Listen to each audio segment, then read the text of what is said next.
আপনারা কি জানেন কিয়ামতের ময়দানে কোন ইমানদারকে, কোন মানুষকে আল্লাহ তাআলা কোন হিসাব করে বিনিময় দিবেন না, বিনা হিসাবে দিবেন, যে হিসাব নিকাশ নাই, বিনা হিসাবে ঢেলে দিবেন আল্লাহ তাআলা কাকে জানেন? একমাত্র ব্যক্তি সবরকারী, যে অসুখে সবর করেছে, বিপদ আপদে সবর করেছে, মানুষের কটুকতায় সবর করেছে, অসুখ বিসুখে সবর করেছে, মুসিবতে সবর করেছে, ধৈর্যের পাহাড় হয়েছে, ধৈর্য ধারণ করেছে, সবর করে ঢোক গিলেছে, সবর করে নিজেকে নিয়ন্ত্রণ করেছে, কোনো কষ্টে হাহুতাশ করে নাই, নাশকরি করে নাই, আল্লাহর কুফরি করে নাই, গালিগালাজ করে নাই, মুখ খারাপ করে নাই, ভাঙচুর করে নাই, নিজেকে নিয়ন্ত্রণ করতে পারছে, ধৈর্য ধারণ করতে পারছে, ধৈর্যের ঢোক গিলতে পারছে যে ব্যক্তি, এই ব্যক্তি সম্পর্কে আল্লাহ বলেছেন ইন্নামা ইউওয়াফাস সাবিরুনা আজরাহুম বিগাইরি হিসাব। সবরকারীদের বিনিময় আল্লাহ রাব্বুল আলামিন কিয়ামতের ময়দানে কোনো হিসাব নিকেশ করা ছাড়া, তুমি নামাজ কয় ওয়াক্ত পড়ছো, রোজার কতগুলোর সওয়াব পাবা, সুবহানাল্লাহ কতবার পড়ছো, আলহামদুলিল্লাহ কতবার পড়ছো, কয়বার কোরআন খতম দিছো, কয়বার কি ভালো কাজ করছো, এই সমস্ত হিসাব নিকেশ নাই বান্দা। তুমি সারা জীবন সবর করেছো, সব ক্ষেত্রে সবর করেছো, আজকে তোমার দেওয়ার ক্ষেত্রে কোনো হিসাব নিকেশ নাই, বিনা হিসাবে আল্লাহ তাআলা ঢাইলা দিবেন। সবর করবো তো ইনশাআল্লাহ। বাংলা একটা প্রবাদ আছে, সবুরে মেওয়া ফলে। সবুরে মেওয়া ফলে। মেওয়া মানে বুঝেন? মেওয়া মানে ফল। সবর যখন মানুষ করে একটা সময় আল্লাহ তাআলা ফল দেন। ভাইরা আমার, পৃথিবীতে একটি মানুষ, ভালো করে শুনে রাখেন, পৃথিবীতে একটি মানুষ দেখাতে পারবেন না যে সবর করে সে ক্ষতিগ্রস্ত হয়েছে। আপনি বলবেন দুনিয়াতে সে বহুত সবর করছে, যতই সবর করছে মানুষ তার উপর আরো চাপায়া পড়ছে। আমি বলবো যদি সে আল্লাহর জন্য সবর করে থাকে তো হাতির মতো মরলেও লাগ বাঁচলেও লাগ, তার এই সবরের বিনিময়ে আল্লাহ তাআলা দিবেন না দিবেন না? দিবেন। আর বেশিরভাগ ব্যক্তি সবরের ফলাফল দুনিয়াতেই দেখে যায় ভাইরা আমার। আর যে সবর করে না, আপনার ধরেন একটা অসুখ বিসুখ হয়েছে, আপনি এখন গালিগালাজ করলেন, আপনার একটা বিপদ হয়েছে, আপনি আল্লাহকে, ফেরেশতাদেরকে, আশপাশে মানুষদেরকে গালিগালাজ করলেন, মুখ খারাপ করলেন, ভাঙচুর করলেন, তাতে কি আপনার বিপদটা দূর হয়ে যাবে? আমার কথা কি বুঝতেছেন? কোন একটা পেরেশানি আসলো, ভাঙচুর করলেন, অস্থির হয়ে গেলেন, জামা কাপড় ছিঁড়লেন। অনেকে আছে নিজের আত্মীয় স্বজন মারা গেলে ধৈর্য ধারণ করতে পারে না। আমি নিজে কানে শুনেছি এরকম অনেকে, নিজের নাতি মারা গেছে, ছেলেটা মারা গেছে, তো বলে আজরায়েল কি চোখ খাইছে, আর মানুষ দেখলো না, আমার নাতিটারানি দেখলো, একটা মাত্র দিছে আল্লাহ তাআলা, বংশের মধ্যে ওইটাই আল্লাহ তাআলা নিয়ে গেল। এরকম অনেকে বলে কি বলে না? কুফরি, ঈমান চলে যাওয়ার মতো কথা। আল্লাহ রাব্বুল আলামিন দিয়াও পরীক্ষা করেন, নিয়াও পরীক্ষা করেন। দেওয়ার পরও মনটাকে ছোট করে আল্লাহর দিকে শুকরিয়া আদায় করে নিজে অবনত থাকা, এটা হলো পরীক্ষা জেতার পথ। আর আল্লাহ যখন নিয়ে যান তখন সবর করে ঢোক গিলতে পারা, এটা হলো সবর। আল্লাহ আমাদের সবাইকে তৌফিক দান করুন। আমরা সবর সবাই করি, কখন করি? মনে করেন মসজিদ থেকে বাইরে দেখেন জুতাটা নাই, মোবাইলটা বলে উজুখানায় থুইয়া মসজিদে ঢুকছেন, এসে দেখেন মাত্র নামাজ পড়ে আসছেন, টুপিটা মাত্র খুলছেন, এখন দেখেন মোবাইলটা নাই, জুতাটা নাই। এবার চোরের মা বাপ, 14 গোষ্ঠী, চাচা চাচি, নানা দাদা যা আছে একটা একটা করে লিস্ট তালিকা ধরে গালিগালাজ করলেন, করে টোরে যখন দেখছেন হ্যাঁ হ্যাঁ গালিগালাজ করে তো লাভ নাই, চোর তো নিয়ে পালাইছে। এবার আর যখন কিছু করার নাই, গালিগালাজ করে টোরে মাথা যখন একটু ঠান্ডা হয়েছে, এবার বলতেছেন যাক আল্লাহ ভরসা, সবর করি, আর কি করব, আছে না নাই? সব গালিগালাজ দিয়া সাইরা এরপরে যখন দেখছেন হ্যাঁ হ্যাঁ গালিগালাজ তো দিলাম, লাভ তো হলো না, মোবাইল তো পাই নাই, বেটা তো নিয়ে পালাইছে। এবার আমরা শেষে বলি কি, যাক কি আর করা, আল্লাহ ভরসা। আরে চোর মোবাইল নিছে, আমার কপাল নিতে পারে নাই, থাক সবর করলাম। এটার নাম কি সবর? নবী করিম সাল্লাল্লাহু আলাইহি ওয়াসাল্লাম বলেছেন ইন্নামাস সাবরু ইনদাস সাদমাতিল উলা। প্রথম ধাক্কা যখন আসবে, হঠাৎ করে শুনলেন বাপ মারা গেছেন, মা মারা গেছেন, ছেলেটা মারা গেছেন, অ্যাক্সিডেন্ট হয়েছে, বড় বিপদ হয়েছে, ওই সময় যদি নিজেকে ধরে রাখতে পারেন, দাঁত খিচে না আমার মুখ দিয়ে কোনো খারাপ কথা বের হবে না, আমার আল্লাহ আমার পরীক্ষা নিচ্ছেন, আমি সবর করব, যদি নিজেকে নিয়ন্ত্রণ করতে পারেন, এর নাম হলো সবর। গালিগালাজ করে আর সব শেষ করে এরপরে বললেন যা কি আর করা, সবর করলাম, তো এর নাম সবর না, এর নাম 2 নাম্বারই। কথা কি বুঝতে পারছেন? অনেকেই আছে দেখবেন বাসায় গিয়া হয়তো কোনো একটা জিনিস উল্টাপাল্টা দেখছি, আচার বিচার ভাঙচুর করে এরপরে একাকার করে যখন দেখছে মাথাটা একটু ঠান্ডা হয়ে আসছে, এবার যাক যা হয়েছে যাক ভুলে যাও, আল্লাহ ভরসা, সবর করলাম, কি আর করা, আছে না নাই? এই 2 নাম্বারের নাম সবর। আল্লাহ তাআলা আমাদের সবাইকে সবর করার তৌফিক দান করুন। সবরের ওয়াজ করা যত সোজা, সবর করা কিন্তু এত, বসাই দিলে আপনিও বহুত কথা বলতে পারবেন, কিন্তু ওই ঠেলায় যখন পড়বেন, বিপদে যখন পড়বেন, কঠিন পরিস্থিতির মুখে দাঁড়িয়ে বিপদের মধ্যেও হাসতে পারা, এটা খুব সহজ কথা না ভাই। শত শতবার কোরআন খতম দেওয়া সহজ, হাজার হাজার রাকাত নফল নামাজ পড়া সহজ, শত শতবার দিন নফল রোজা রাখা সহজ, হাজার হাজার লক্ষ লক্ষ কোটি কোটি টাকা দান করাও সহজ। মহা কঠিন সময়ে নিজেকে নিয়ন্ত্রণ করে সবর করতে পারা, এটা এত সহজ। ও আরশে আজিমের মালিক, আপনি আমাকে, আমার ভাই বোনদেরকে, আমাদের সবাইকে আল্লাহ আপনি সবর করার তৌফিক দান করেন, সবরকারীদের কাতারে শামিল করে দেন মালিক, ধৈর্যের পাহাড় হওয়ার তৌফিক দান করেন। আমি জীবনে কিছু সবরকারী মানুষ দেখেছি। আমেরিকাতে এক আল্লাহর বান্দি বাংলাদেশী, এই কিছুদিন আগে মারা গেছেন।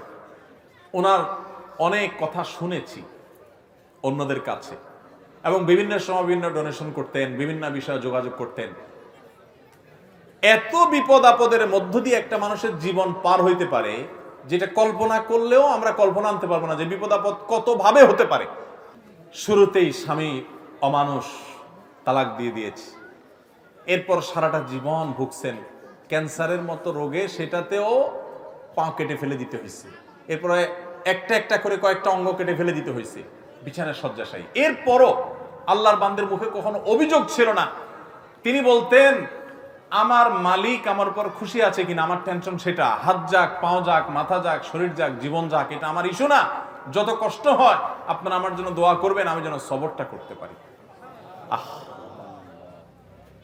ঈর্ষা হয়। আমি চিন্তা করলাম, সুবহানাল্লাহ, অনেক লম্বা লম্বা ওয়াজ তো করা অনেক সহজ, এই মহিলার মতো এরকম সবরের পাহাড় হতে পারা তো কঠিন কাজ। আল্লাহর কত প্রিয় বান্দি হলে আল্লাহ তাকে এতটুকু তৌফিক দিয়েছেন। কোরআনে কারিমে আল্লাহ রাব্বুল আলামিন আল্লাহর কাছে সবর চাওয়ার শিক্ষা পর্যন্ত আমাদেরকে দিয়েছেন। আল্লাহ আমাদের সবাইকে সেরকম সবর করার তৌফিক দান করুন। আমাদের সবরের অবস্থা কি জানেন? পত্রিকায় কয়দিন পর পর দেখি বিয়ে বাড়িতে চিংড়ি মাছের সাইজ ছোট, সেজন্য 3 জন নাই। শুনেন না আপনারা? হ্যাঁ, দই নিয়ে 1 জন মারা গেছে বলে। আবার ওয়াজ করতেছি ব্রাহ্মণবাড়িয়ার মাটিতে বসে। আপনারা মন খারাপ করেন না, ব্রাহ্মণবাড়িয়া না, এই ব্যাপারে গোটা বাংলাদেশের সব জায়গার মানুষই কম বেশি আমরা বেসবর। ভাইরা আমার, কোন মুখে আল্লাহর কাছে জান্নাত দাবি করব বলেন? নবীদেরকে জীবন্ত করাত দিয়ে টুকরা করে ফেলা হয়েছে, আগুনে নিক্ষেপ করে ফেলে দেওয়া হয়েছে, একটার পর একটা ভয়াবহ পরীক্ষা নেওয়া হয়েছে। আল্লাহর নবী হওয়ার পর, আল্লাহর রাসূল হওয়ার পর তিলে তিলে তিলে তিলে আল্লাহ তাআলা তাদের পরীক্ষা নিয়েছেন, কষ্ট দিয়েছেন। শুধু তাদের নয়, নবী সাল্লাল্লাহু আলাইহি ওয়াসাল্লাম বলেছেন, ইন্নাল্লাহা ইযা আহাব্বা কওমান ইবতালাহুম, আল্লাহ যখন কোন জাতিকে, কোন সম্প্রদায়কে, কিছু মানুষকে যখন আল্লাহ বড় বেশি ভালোবাসেন, তখন আল্লাহ তাদের পরীক্ষা করেন, তাদের বিপদ দেন, মুসিবত দেন, একটার পর একটা, একটার পর একটা মুসিবত দিতে থাকেন, আল্লাহ পরীক্ষা করেন, আল্লাহ বান্দার ঈমানকে পরখ করেন। আমি কিছু মানুষকে দেখেছি, তারা বলেছে, ভাই নামাজ কালাম একসময় পড়তাম না, কই দিনকাল তখন এত খারাপ ছিল না, এখন নামাজ কালাম পড়া ধরছি, হালাল হারাম বাজ বিচার করা ধরছি, সুদ ছেড়ে দিয়েছি, ঘুষ ছেড়ে দিয়েছি, 2 নম্বর পথ ছেড়ে দিয়েছি, এখন দেখি ব্যবসা বাণিজ্য সব দিন দিন নাই হয়ে যেতেছে, সব পায়ের নিচ থেকে মাটি সরে যাচ্ছে। আমি বললাম যে এটাই হলো আল্লাহর পরীক্ষা। আল্লাহর দিকে যখন আসে কেউ, আল্লাহর দিকে আগায়, সে কি আসলেই আগাচ্ছে কিনা, সে কতটা পিওর, তার ভিতর থেকে সে অগ্রসর হয়েছে কিনা, আল্লাহ তাআলা ধাক্কা দিয়ে পরীক্ষা করেন। ভাইরা আমার, চুলের থেকে নুন খসলে আমাদের হাত সামনে চলে আসে, ঠিক না বে ঠিক? টোটা সামনে চলে আসে, আমরা হাতা গোছানো শুরু করে দেই। এগুলা কোন ইমানদারের চরিত্র। নবী করিম সাল্লাল্লাহু আলাইহি সাল্লাম বলেছে, সাহাবীদের সাথে একবার যাচ্ছিলেন উনি কোথাও, তো এক জায়গায় এরকম জটলা পেকে গেছে, জটলা পাকা দেখে নবী সাল্লাল্লাহু আলাইহি সাল্লাম জিজ্ঞাসা করলেন, কি হচ্ছে এখানে?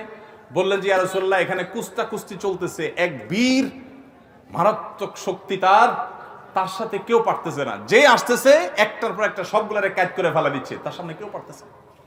তখন নবী করিম সাল্লাল্লাহু আলাইহি সাল্লাম বলেছেন, তোমাদেরকে কি আমি বলে দিব এই লোকটার চাইতে বড় বীর কে? এ তো বাহাদুর খুব, এর চাইতে বড় বীর, এর চাইতে বড় শক্তিশালী মানুষটাকে জানো? সাহাবীরা বলেন, ইয়া রাসূলুল্লাহ, অবশ্যই বলেন, এর চাইতে আবার শক্তিশালী মানুষকে আমরা তো জীবনে দেখি নাই, কে সে? নবী সাল্লাল্লাহু আলাইহি সাল্লাম বলেছেন, আসো তার সাথে পরিচয় করাই।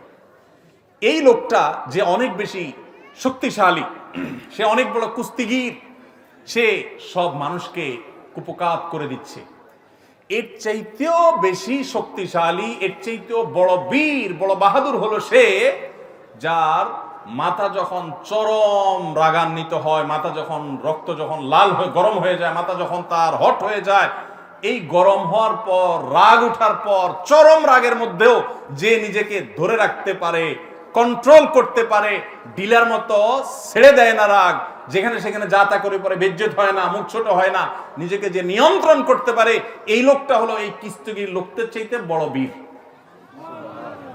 ভাইরা আমার, অনেক লোক আছে দেখবেন রাগের সময় ডাইরেক্ট হয়ে যায়, আছে না?